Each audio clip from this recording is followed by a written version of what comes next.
اعوذ باللہ من الشیطان الرجیم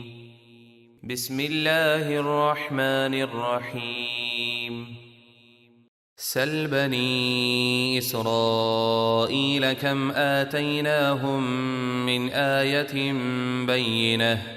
ومن يبدل نعمة الله من بعد ما جاءته فإن الله شديد العقاب۔ اے حبیب، بنی اسرائیل سے پوچھئے ہم نے انہیں کتنی روشن نشانیاں عطا فرمائیں، اور جو اللہ کی آئی ہوئی نعمت یعنی کلام الہی کو بدل دے تو بے شک اللہ کا عذاب سخت ہے۔ زُيِّنَ لِلَّذِينَ كَفَرُوا الْحَيَاةُ الدُّنْيَا وَيَسْخَرُونَ مِنَ الَّذِينَ آمَنُوا وَالَّذِينَ اتَّقَوْا فَوْقَهُمْ يَوْمَ الْقِيَامَةِ وَاللَّهُ يَرْزُقُ مَن يَشَاءُ بِغَيْرِ حِسَابٍ۔ کافروں کی نگاہ میں دنیا کی زندگی آراستہ کر دی گئی، اور وہ دولت دنیا کے غرور میں غریب ایمان والوں کا مذاق اڑاتے ہیں، حالانکہ متقی لوگ قیامت کے دن ان سے اوپر ہوں گے، یعنی ایمان والے جنت کے بلند درجات میں ہوں گے، اور مغرور کافر جہنم میں ذلیل و خوار ہوں گے، اور اللہ جسے چاہتا ہے بے حساب عطا فرماتا ہے۔ كان الناس أمة واحدة فبعث الله النبيين مبشرين ومنذرين وأنزل معهم الكتاب بالحق ليحكم بين الناس فيما اختلفوا فيه وما اختلف فيه إلا الذين أوتوه من بعد ما جاءتهم البينات بغيا بينهم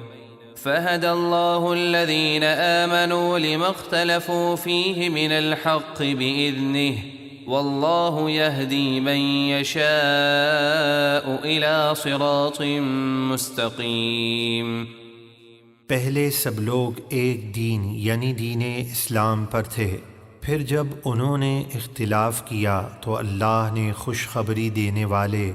اور ڈر سنانے والے انبیاء بھیجے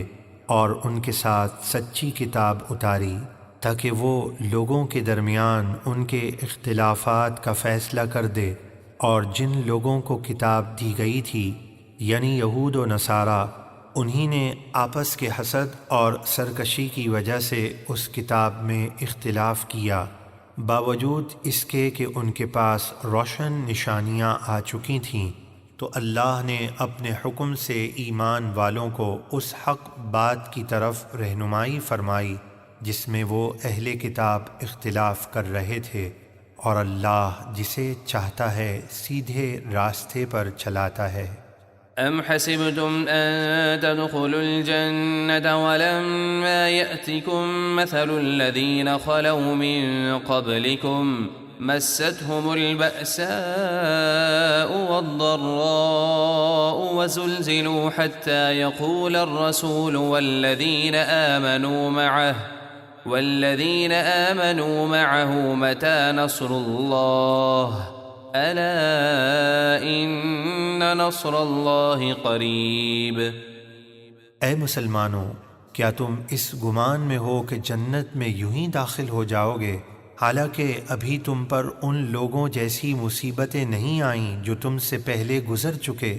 انہیں سختی اور تکلیف پہنچی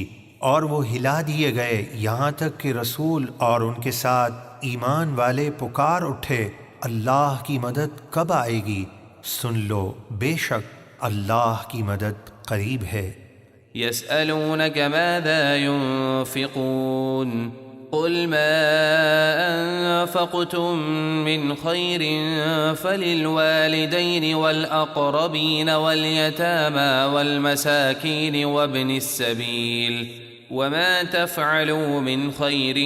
فإن الله به عليم۔ اے حبیب، صحابہ آپ سے پوچھتے ہیں کیا خرچ کریں؟ آپ فرمائیے تم جو کچھ مال نیکی میں خرچ کرو تو وہ والدین اور قریبی رشتہ داروں اور یتیموں اور محتاجوں اور مسافروں کے لیے ہے، اور تم جو نیکی کرو بے شک اللہ اسے جانتا ہے۔ كتب عليكم القتال وهو كره لكم وعسى أن تكرهوا شيئا وهو خير لكم وعسى أن تحبوا شيئا وهو شر لكم والله يعلم وأنتم لا تعلمون۔ تم پر اللہ کی راہ میں لڑنا یعنی جہاد فرض کیا گیا، حالانکہ وہ تمہیں ناگوار ہے، اور ہو سکتا ہے کہ تمہیں کوئی چیز بری لگے اور وہ تمہارے حق میں بہتر ہو، اور ہو سکتا ہے کہ کوئی چیز تمہیں پسند آئے اور وہ تمہارے لیے بری ہو، اور اللہ جانتا ہے اور تم نہیں جانتے۔ صدق اللہ العظیم۔